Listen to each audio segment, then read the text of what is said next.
कुमार अवस्था आ गई, अब यज्ञोपवीत संस्कार का समय आ गया। यज्ञोपवीत बिना वेद के मंत्र नहीं बोले जा सकते। जब तक यज्ञ उपवीत तंतु धारण न हो जाए, यज्ञ से समन्वित परिपोषित उत्पन्न तंतु हम धारण नहीं करते हैं, तब तक ऋचा बोलने का अधिकार नहीं है। अस्तु भय कुमार जब ही सब भ्राता, दीन जनेऊ गुरु तुम्हारा। जनेऊ संस्कार संपन्न हो गया, वो गुरु गृह गए पढ़न रघुराई। तो वल्लभ काल विद्या सब पाई। विद्या कहीं ढूंढनी नहीं पड़ती है। विद्या का व्यवहार क्या है? विद्या ददाति विनयम। विद्या से विनय प्राप्त होती, विनय माने शीलता प्राप्त होती।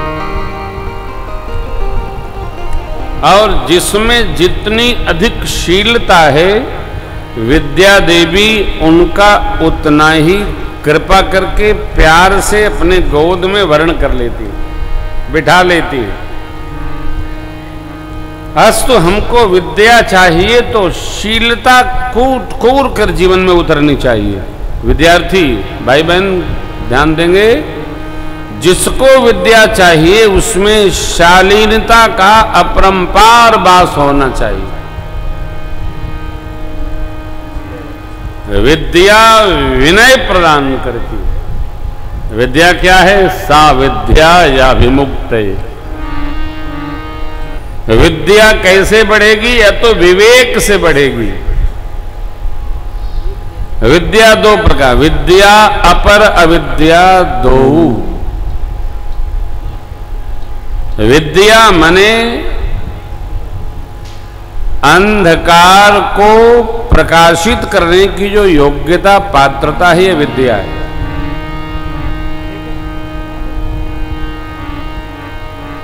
धर्म के लक्षणों में एक ये भी है। मनोज जी महाराज, धृतिक्षमा दमोस्तेयम शौचमिंद्रिय निग्रह धीरविद्या सत्यम अक्रोधो दशकम धर्म लक्षणम। धर्म के 10 लक्षण प्रधान हैं। विवेक जागृत करना, क्षमा भाव उपस्थित रहना, जीवन में क्षमा करने का स्वभाव रहे, इंद्रिय निग्रहता रहे। यदि विद्या चाहिए तो इंद्रिय निग्रहता रहे। अस्तेयम, अचौर्य वृत्ति स्वभाव में आवे। दूसरे का सामान कदापि न छुए।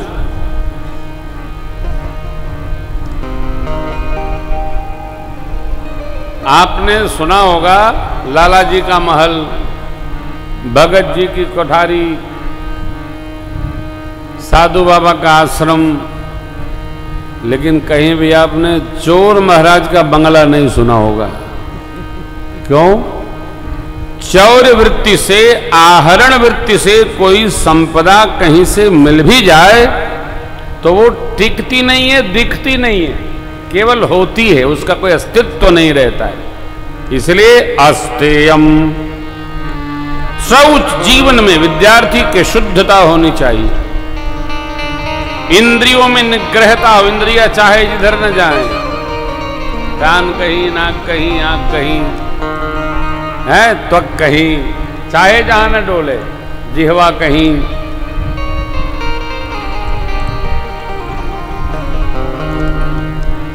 हम अपनी साधना को ज्ञान की ओर उपस्थित करें।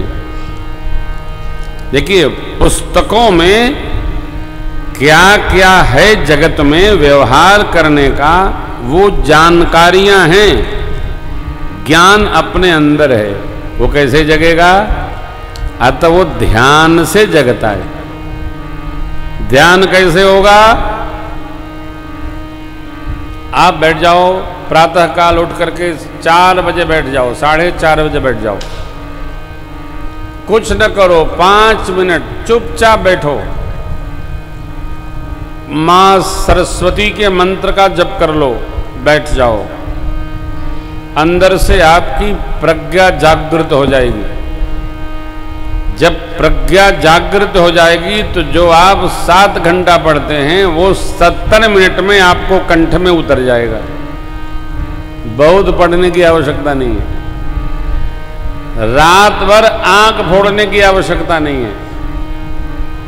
और समय तो जैसे निद्रा का है, 10 बजे से लेकर और 12 के बीच में यदि निद्रा आ जाए तो उधर का 4 घंटा और इधर का 2 घंटा बराबर हो जाता है। दिन भर पढ़ाई करने के साथ साथ यदि ब्रह्म वेला में हम अध्ययन करते हैं तो जो हम पढ़ते जाएंगे वो कंठ में उतरता जाएगा। 4, 5, 6 बजे तक जितना पढ़ना, 1 घंटा, आधा घंटा पढ़ लो, दिन के 4 घंटे के बराबर है। अध्ययन का समय ब्रह्म वेला में है।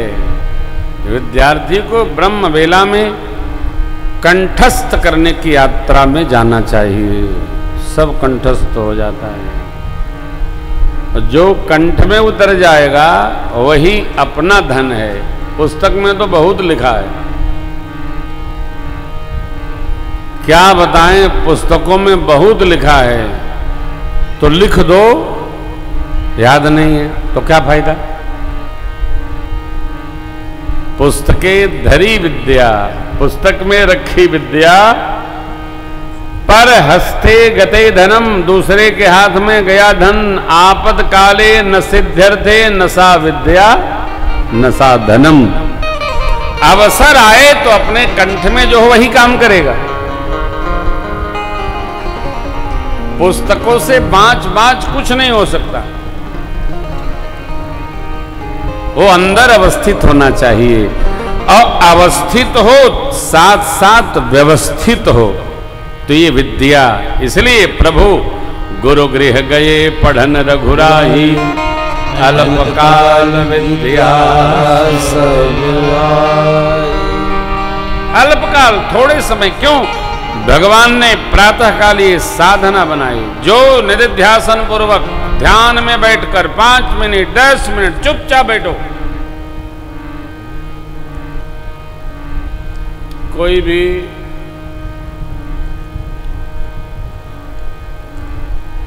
केंद्रित करना चाहते हो तो कोई डॉट बना लो, उस पर ध्यान लगाओ, एकाग्र हो जाओ। जो एकाग्र चित्त होता है उसकी मेमोरी 1000 गुना अधिक बढ़ जाती है सामान्य व्यक्ति से। एकाग्र चित्त हो। आजकल लोग एकाग्र नहीं हो पाते हैं, बैठे यहां रहेंगे सोचते उधर रहेंगे, बैठे यहां से गायब है। इसको हम कहा करते प्रेजेंट बॉडी एब्सेंट माइंड। शरीर यहां है, अपने गायब है। बच्चे समझ जाते हैं तुरंत। हेमंत जी को समझ गए हैं क्या बच्चे? देखो, जो व्यक्ति जहां है वहां रहकर भी नहीं है। एक हमारे मित्र थे, अब तो रहे नहीं, उनका बहुत बड़ा व्यवसाय था। तब डाट वाला फोन चलता था, मार्केट में उनकी प्रतिष्ठान थी, तो चाय वाला चाय दे गया। इतने में फोन की घंटी बजी, चाय उठाए थे, मस्तिष्क कहीं और था, चाय कान में लगा लिए, क्योंकि शरीर जहां था वहां मन नहीं था। जब चाय गिरी, अरे राम, तब उनको याद आया कि हमको तो फोन कान में लगाना था, हमने चाय लगा लिया है। ऐसे ही अनेक प्रसंग ऐसे आते हैं। विद्यार्थी को सर्वकाल काक चेष्टा बको ध्यानम। योग का सूत्र महर्षि पतंजलि ने कहा, क्या कहा? योगः कर्मसु कौशलम। हमको जो कर्तव्य दिया गया उसको कुशलता पूर्वक संपादित करना, यही योग है। योग क्या है? योगस् चित्त वृत्ति निरोध। चित्त में अनेक वृत्तियां हैं, इनको निरोध करके, रोक करके एक वृत्ति में संलग्न होना, यह विद्यार्थी के लिए अति अनिवार्य व्यवहार है। ये करना चाहिए। और जिसको बचपन से कक्षा 5 से 4 से ही ये निष्ठा बन गई कि एक तरफ ध्यान रखना है,